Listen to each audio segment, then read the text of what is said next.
بسم اللہ الرحمن الرحیم۔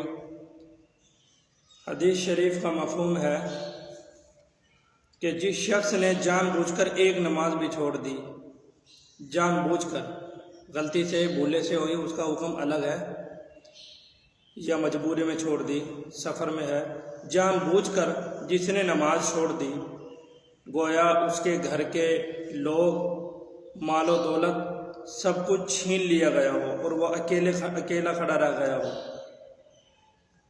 یہ حدیث کے الفاظ ہیں۔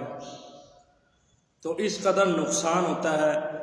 اب اگر کوئی آپ سے بائک چھین لے، کوئی گاڑی چھین لے، یا کوئی بچہ چھین کر لے جائے آپ سے، تو آپ کو کتنی تکلیف ہوگی۔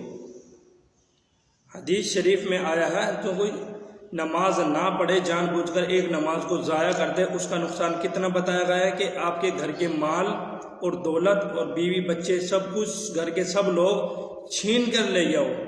یہاں سے اگر آپ کا ایک بچہ چھین کر کوئی لے جائے، گم ہو جائے، اس پر صبر آ جاتا ہے، اس کا ایک الگ حکم ہے، یا مر جائے اللہ کی طرف سے حکم ہے تو اس پہ الگ حکم ہے، وہ صبر آ جاتا ہے۔ لیکن اگر آپ سے کوئی چھین کر لے جاتا ہے تو آپ کو غصہ بھی آئے گا اور آپ کچھ بھی نہیں کر سکتے، مجبور ہوں، اور آپ سے بچہ چھین کر لے جائے تو آپ کو غصہ آئے گا، کتنا غصہ آئے گا۔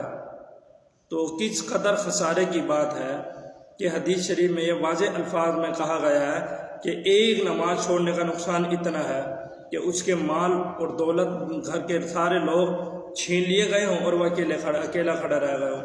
آج اگر ہمارا 1000 روپیہ بھی گم ہو جائے تو کس قدر رنج اور دکھ ہوتا ہے۔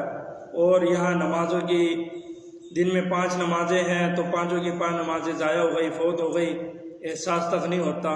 تو اپنے اندر احساس پیدا کریں، احساس پیدا کریں۔ یہ اللہ پاک نے جتنے بھی احکام نازل ہوئے رسول اللہ صلی اللہ علیہ وسلم پر، تمام زمین پر نازل ہوئے وحی کے ذریعے، لیکن جو نماز جب اللہ پاک نے اپنے پیارے حبیب صلی اللہ علیہ وسلم کو تحفہ دیا تو اپنے پاس بلا کر دیا، معراج کا سفر کرایا، آسمانوں پر بلایا، آسمانوں سے سیر کرائی، جنت جہنم دونوں دکھائی گئی، یہ ساتوں آسمانوں سے اوپر گئے، عرش معلیٰ پہ گئے، اللہ کے ساتھ ملاقات ہوئی، پھر اللہ پاک نے یہ تحفہ دیا، انعام دیا۔